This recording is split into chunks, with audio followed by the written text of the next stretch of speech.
Welcome to Our Social Impact, brought to you by the Prison Scholar Fund. Its mission provides education and employment assistance to help currently and formerly incarcerated people succeed and thrive in society while avoiding homelessness and the revolving door of reincarceration. We also advocate for reform in correctional education to increase opportunity for all. As a nonprofit, we rely on investments, volunteers, and are always looking for board members to champion our mission. Please connect with us through our website at prisonscholars.org, where you can find volunteer opportunities, make a contribution, and learn about becoming a board member. Or send an email to info@prisonscholars.org. You can also find us through most social media platforms at Prison Scholars. Become a patron by supporting us directly at Patreon. Find us at Prison Scholars. Without further ado, here's Dirk Van Velzen, Executive Director of the Prison Scholar Fund. So today we have Nick Anderson, Senior Vice President at Columbia Bank. So Nick, what do you do there? Well, I lead a team of bankers, and this team serves the needs of nearly 1,000 businesses throughout the Puget Sound. The team's based in Seattle and Bellevue, but we cover a geography that goes really from Olympia to Bellingham. So what do you love about banking? Oh man, I'm assuming you like it. Yeah.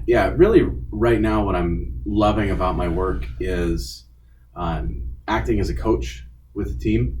I've been in the business more than 20 years, and early on, it was the notion that I'm helping people kind of achieve, some financial goals, in some cases, financial dreams. Now I get to work with a group of people and help them kind of achieve their career goals. That's the most rewarding. You mentioned earlier Pacific Continental Bank. I left Opus Bank to follow a banker whom I had met there and was the regional president for Pacific Continental Bank. So went to work for him here again because I was pursuing work that I knew I could love doing. And that actually put me into a space where I was primarily focused on working with nonprofit sector organizations, and full circle, that's how I meet you. Yeah, I think I found you. I must have Googled nonprofit banks and you came up and somehow we connected. Love Google. Yeah. Where's LinkedIn? One of the two. Yeah. So how did you kind of fit? What was your job before the nonprofit focus, and how did you end up in that spot? I had all kinds of different jobs. I worked in the consumer side of banking, so personal bank accounts, CDs, mortgages. Had spent some time in commercial banking, lending money to businesses. Most of the work that I have done has focused on the deposit side of a business's banking needs, checking accounts, credit cards, payments, direct deposit, payroll, etc. And I like to tell the story this way. I wanted, because I spent so much time at work, away from the family, I wanted to choose who I was spending time with. And there were two groups of people that really materialized as I spent some time thinking about this. And they're both entrepreneurs.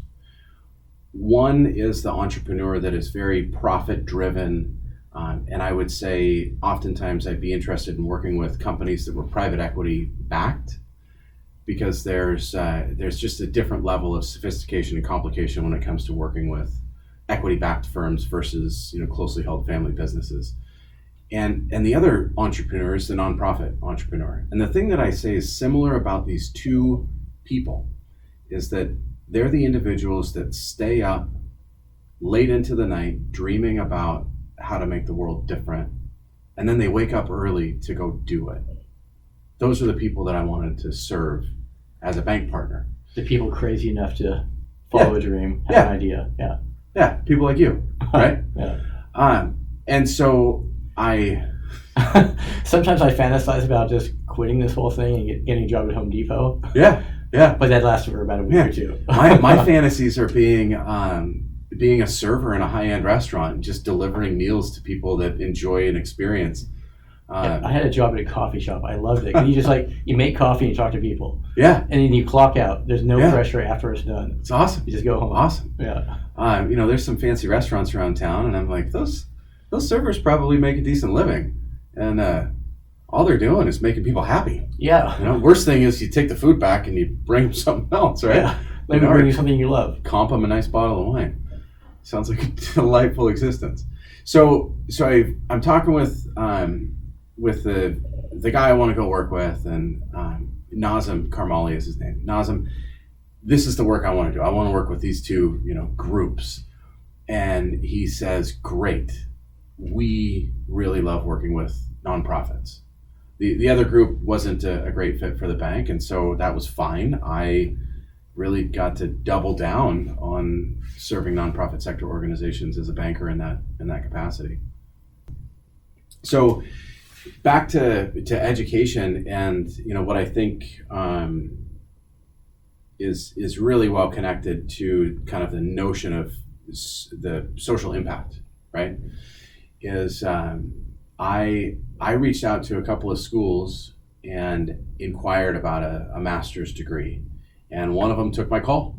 That was Seattle University, and they were open and interested in allowing me to apply for their Master of Nonprofit Leadership course. I had also looked into some other MPA, a Master of Public Administration. The MBA thing wasn't particular interest because I think 20 years in banking, I've got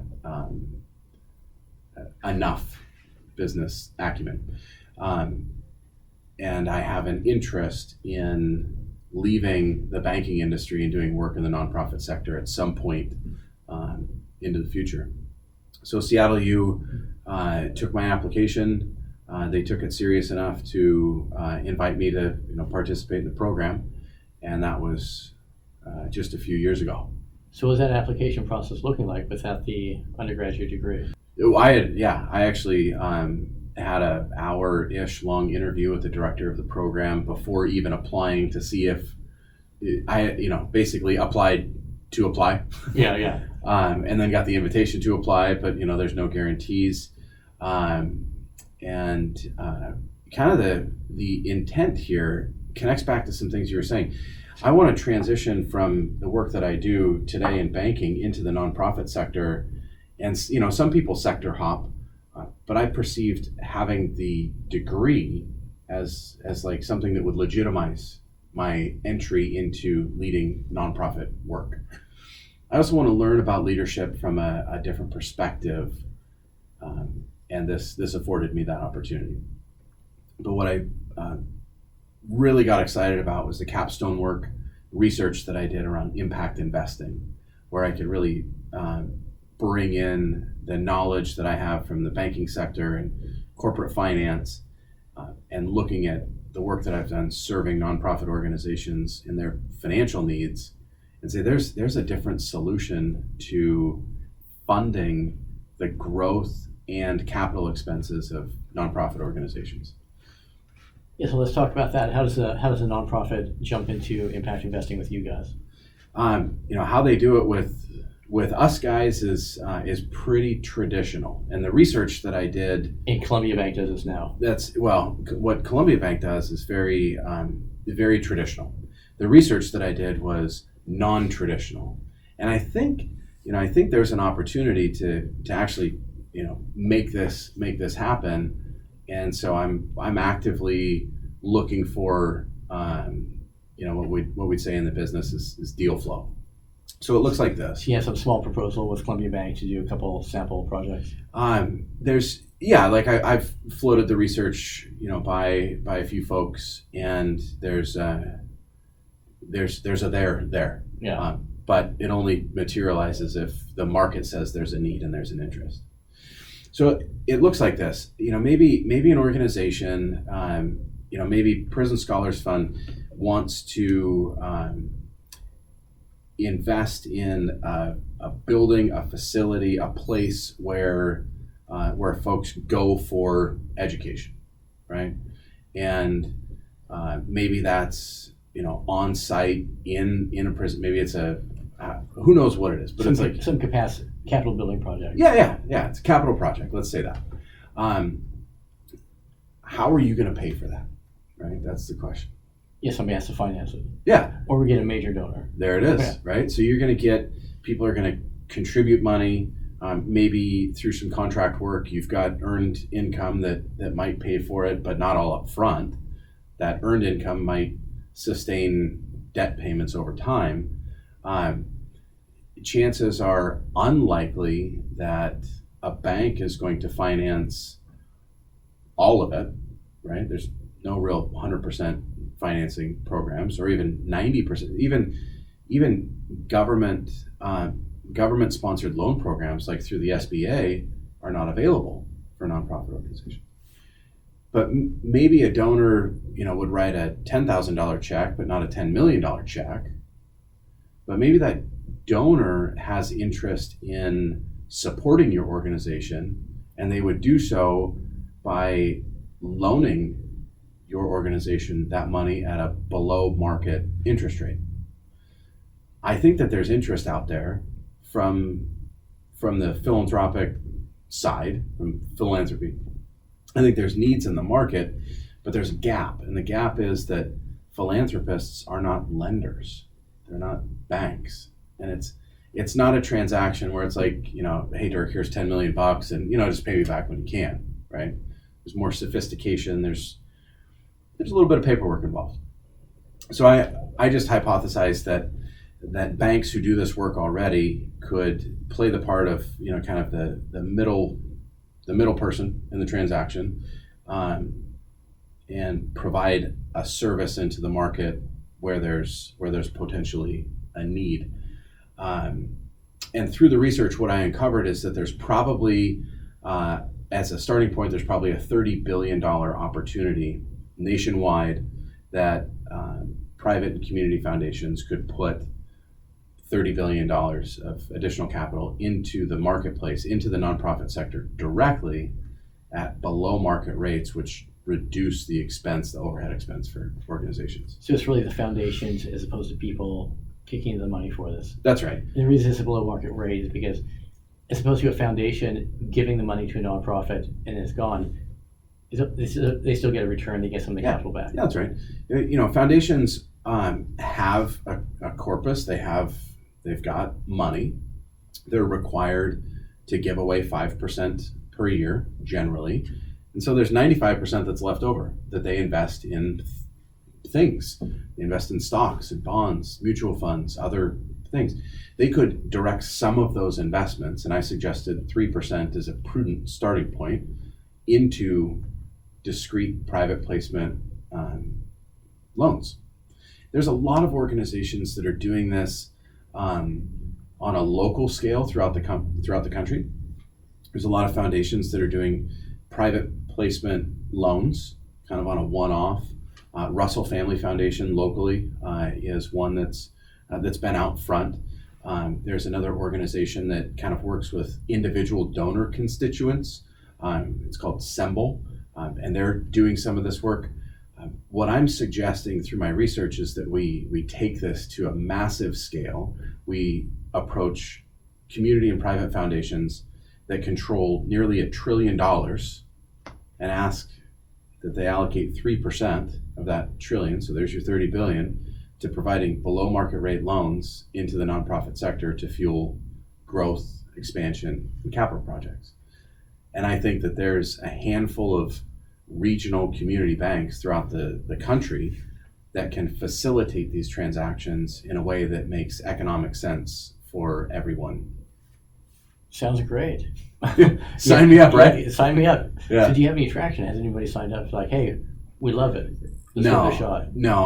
I finished grad school last year. Yeah, it's pretty recent. And I've been working with a few organizations tied in with philanthropy to kind of run the idea, see if there's interest, if there's traction. It's we're kind of in that floating the weather balloon state. I did the research. I've got the hypothesis. Now I'm kind of floating it out to the market to see if there's traction. Interesting. It almost kind of reminds me of how New Profit operates. Instead of working with foundations, they're almost like a VC firm. Yeah. And the return to the investors is not a return on capital; it's a return on social good. Right. So their investment is to see something happen in society. Yeah. And so their metrics are driven by that. Yeah, and I just love everything that's going on in this kind of social investing, impact investing space, and social investment bonds, and everything that New Profit's working with. There's a lot of energy moving in this direction, and so I'm just suggesting and the research says we can add one more slice to the pie and make that pie just a little bit bigger. So we've got another tool. So we'll see where it goes. We'll see where it goes. Every overnight success took 10 years to make. So maybe 10 years from now, we can be talking about this again. It's funny you say that because I feel really frustrated, like our lack of growth sometimes. Yeah. And one of my mentors said, every overnight success takes years and years to happen. Yep. But looking back, you always say, oh, it just happened. Yeah, man. I can't think of any overnight successes that I've had. So it sounds like you kind of have a passion for the nonprofit people, the entrepreneurs. Yeah. So what's your exposure there? Are you on any boards? Did you want to start one yourself? Two very good questions. I'm not serving on any governing boards. Right now, I'm a member of the finance committee of the Rotary Club that I belong to. I've served on boards, I've chaired boards, and a couple of years ago made the decision not to serve on boards any longer. I wrote an article about that on LinkedIn, and the title of the article is I love you, but I won't serve on your board, and here's why. And if I really kind of summarize the message there, it's that I really recognized I don't want to summarize it. I want to unpack it. So I'm a person that people ask to serve on boards a lot. You've asked me, right? Many people have asked me because I look like the person who could serve on a board. And when I say look like, I don't just mean aesthetically, but it's said in the nonprofit world, look for board members that have time, talent, and treasure. And I broke those three things down. And time, I've given many evenings and weekends in support of nonprofit organizations, serving on boards or other kind of volunteerism. And I can continue to do that without being a voting, decision-making, governing board member. People look to me for talent. It seems like CPAs and bankers and attorneys are folks that everybody wants on their board. I'm happy to share what I know, share my talents as an advisor, which you and I've worked that out, right? Yeah. But I don't need a decision-making seat on the board. And treasure, I've said that my family supports organizations, but we're not, we don't write big checks, but we do write checks, and I can continue to support organizations and make contributions without having a decision-making seat on the board. So then there's this fourth T, and here's my puns. I play on words. It's diversity, right? And what I'm suggesting by just saying no to boards is I don't want to take a seat away from somebody who doesn't look like me, but is at least equally, if not more qualified to be a decision-making person in the governance of an organization. And I'll support everybody. I'll support them all. I'll help folks become good board members. And I do that as a part of work that I do as a guest faculty with the organization Seattle Works that does a one-day how to be a board member, board training. So that's where my kind of time and talents are directed, is really at supporting other folks in their roles as decision-making board members. Yeah, actually, Seattle Works is really cool. We ended up with 2 board members from a board member happy hour that's hosted the Gates Foundation. That's awesome. I think they worked with Leadership Tomorrow, a couple other organizations, United Way. Yeah. And then they kind of trained them up on how to be a board member, and they just had a come meet some nonprofits. Yeah. And we ended up there. There's so many great organizations. You just mentioned another, Leadership Tomorrow, phenomenal. I'm an LT alum. Really opened my eyes and actually gave me the capacity to speak about privilege in ways that I couldn't or didn't prior to that experience. And then there's another organization here locally, Board Talks, Table Talks, run by Janet Yeah, I heard Bogich. that one. Yeah. She's someone near and dear to my heart, because when I went on my first board, when I served on as a decision-making board member for the first time, I went through Board Talks, and that was so meaningful to me that it really has informed and inspired my interest in providing some coaching to board members to help folks be more effective. So it's kind of interesting. You're talking about being an expert on the board, and of course you're kind of an expert now because you went through the Seattle University Nonprofit Leadership Program, and that's a master's program. Yeah. So you're probably an expert now. And in your experience on boards, how many of the other board members do you really think are experts? And would that, maybe some people might not want to join a board because they don't think they're expert enough. So we're just kind of just a regular person with regular skills. Yeah, I mean, if I'm kind of offering an opinion about the acumen of board members on the whole through the world, I think by and large you've got an exceptional group of people, and many of them begin with zero experience, no understanding. But because the nonprofit corporation is a different animal. Yeah, right. And they have big hearts and altruistic ideas, and they bring with them a set of experiences and knowledge that are very, very valuable. And so it's all good.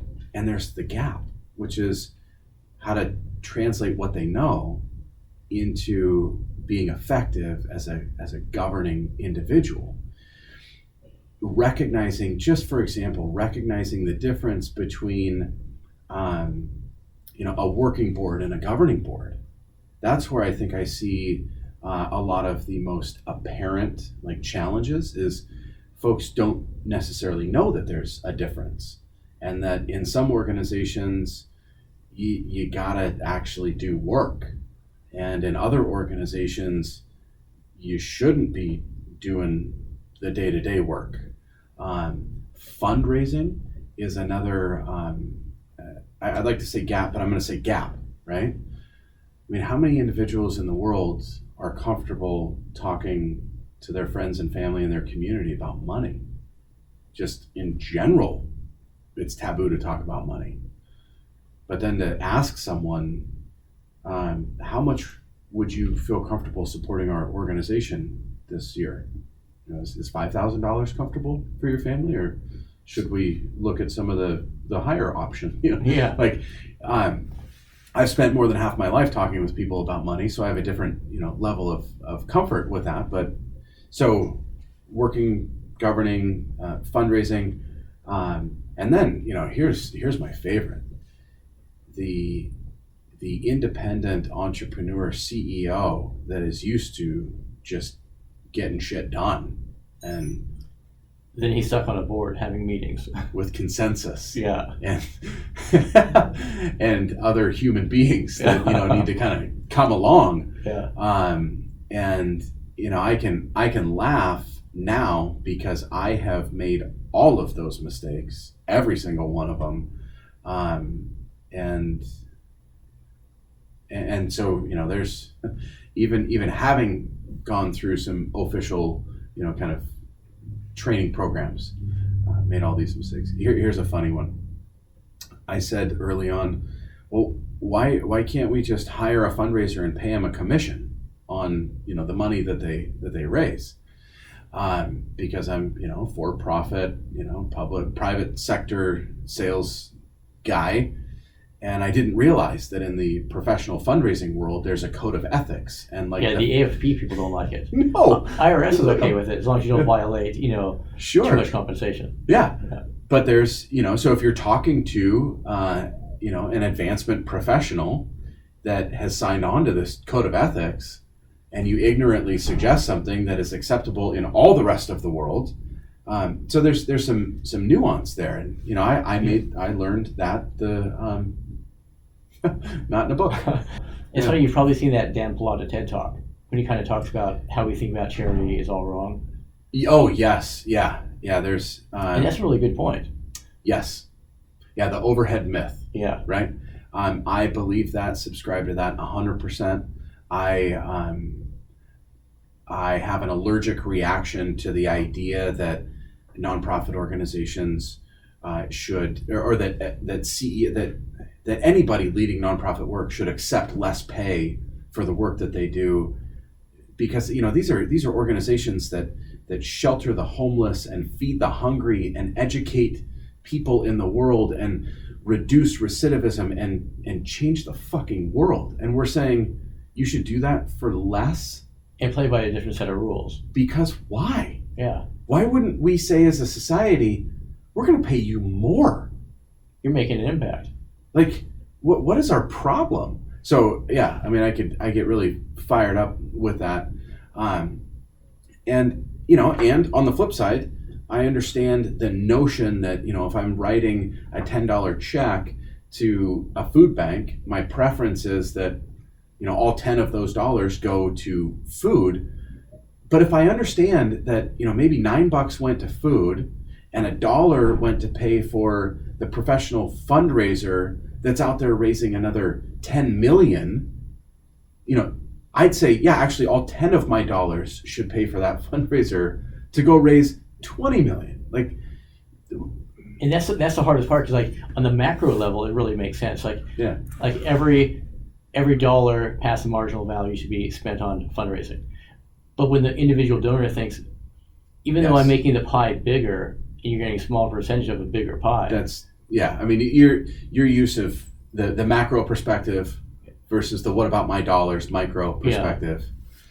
Yeah. Man, solve that problem, and you'll be the next AFP global president, right? It's is it information? Is it communication? Is it I don't know. I don't know the answer to that. But from this micro perspective, because of the experiences, I can say very, very easily that I'm supportive of that. Yeah. Right. Yeah. And that being, I'll write my whole check to pay for the advancement professional that can lever that up 2x, 3x. The other mistake that I made, so ignorant, was we'll hire a fundraising professional, and we'll pay him $50,000 a year, and they should be able to raise 3 times that, 4 times that, right? No, I mean, come on, in the first year. Yeah. So then you get to the end of 12 months, and it's like, well, they only raised $60,000. That would be amazing, by the way. In your first year on the job, just meeting donors, just doing so, and here again, I am preaching to the converted. If there's any folks in the nonprofit sector listening, maybe in this, the message needs to go out to the private sector to understand, we're not selling cars here. You can't just put somebody on the lot and expect them to start turning deals. We're developing relationships with folks who are asking to give us money, and that takes time. And we have to accept that we're making an investment in these folks over time, right? With all things. So those are some things that I know now, after more than a decade of board service and direct support of nonprofit organizations, and having a master's, and right, layers. Yeah, it's so funny because it's transactional but different. Like in the corporate world, it's transactional because I'm giving you money and I'm getting a product. But in the nonprofit world, it's like I'm giving you money based on the assumption you're going to do something with that money in the future that's good for society. So there's trust built in, and it's less quantifiable. Yeah. Other than we trust you to spend this money wisely. What it is it's so unique and so nuanced. The relationship between a donor and an organization and the reasons for which that donor makes a contribution are myriad. it isn't just one thing. It isn't that straightforward transaction. Here's $1,000. Thanks for my iPhone. Folks might support an organization because it's related to a cause that affected somebody that they love. They might support an organization because of their own, personal values, even though they haven't had a direct. There's just so many reasons. Oh yes, and it's always personal too. I think one of my favorite stories, I don't know if I told this to you yet, but we had a major donor in Arizona, and we talked on the phone a couple times. He loved what we were doing. I was going to Arizona anyway, so he invited me to come see him. And then kind of a couple days before I visited him, I just called him back up to confirm plans. And his tone of voice was completely different. He said, "Hey, I just want to let you know I'm not giving you any money." Okay, happy to stop by and see you anyways. Yeah. He said a second time, just to be completely clear, I'm not giving you any money. Wow. I said, "Hey, no problem." It was like, "Hey, look, I run a nonprofit.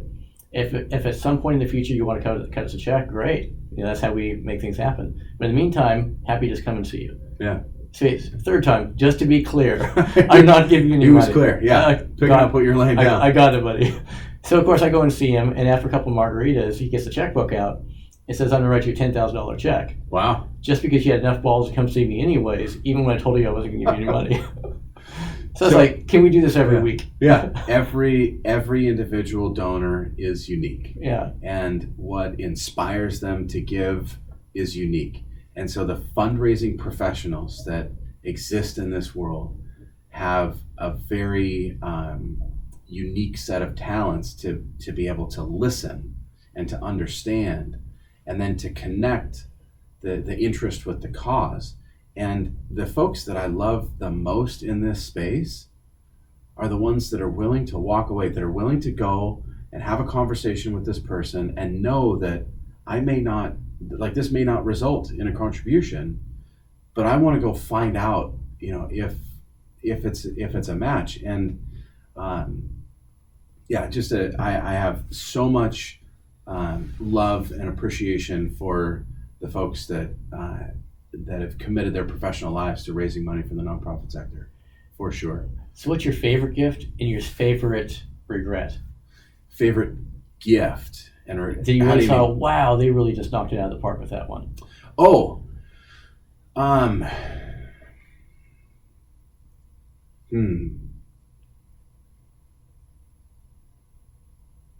You're stumping me on this one.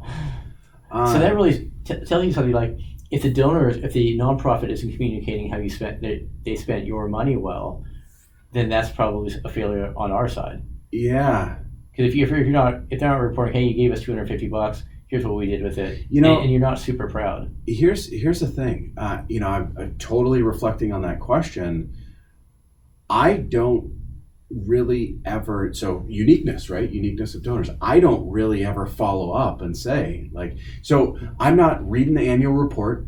I'm not looking at outcomes. So they send you something, but you're just, No. All of the work for me as a donor is up front. And if we've gotten to that point where this is aligned with, kind of the direction that my family, right? Because my wife and I, these are joint decisions, right? And even with the kids, sometimes the kids are involved in some of these. So anyhow, if we've made the decision that this is an area we want to support, and then we have the trust and the confidence in the organization, we're making the contribution, and that's where it ends for me. And I'm unique, right? I'm not, I'm not looking at spreadsheets and outcomes and measuring, and I'm not writing grants and expecting reports back. I am giving money to the organization because I trust that they're going to do with it what they said they're going to do with it.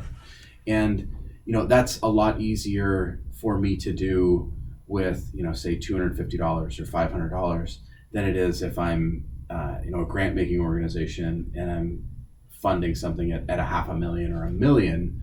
These are different conversations. I don't think that as an individual donor, I have really a right to go inspect on that investment. That's why it kind of probably makes sense why you don't have a bad story too. Yeah, I really don't. Because like I say, when that decision's made, it's made, and they all feel like they're good. Yeah, they're all good. Yeah. It's like asking me which one of my kids is my favorite. I mean, depends on the day. Yeah. You might not tell me, but you Yeah. You got a favorite. Yeah, it's whichever one does the dishes tonight. Yeah. And what keeps you up at night? What gets you out of bed in the morning? What gets my team, the people that I'm serving. I use the description. I'm more player, or I'm more coach than player anymore. And those are the folks that I'm like responsible to on a professional level. The things that keep me up at night and get me out of bed in the morning are all human centric. It's my family, it's my friends, it's my team, it's relationships. And Monday through Friday when I'm going to work, it's about those folks. So honestly, what's next for me is I'd love to work myself out of a job. I'd love to develop the folks on the team who want to take my job and then let them have it, right? Nice. And then who knows, maybe the bank wants to keep me around, or maybe it's time for me to go into the nonprofit sector. One thing I've learned about life is I have no clue what's going to happen tomorrow, right? It'll probably be okay. Yeah. The direct answer to what's next is I would love to be involved in leading philanthropy. And I don't know exactly like what that means in terms of title and role. I joke that I want to be the CEO of the Seattle Foundation only because the CEO there is a person whom I've gotten to know and admired over the years. So I joke with him like, I want your job. But I'm not sure if that's like exactly the work, but the kind of impact that I think I can make comes from that space. It comes from the direction and allocation and maybe even creative structure of capital. Like that's the way I was built. Can't wait to see what you do. Yeah, thanks, man. Thanks for your time, and thanks for sharing your story. Well, thanks for having me on. Appreciate it. All right. See you next time. All right.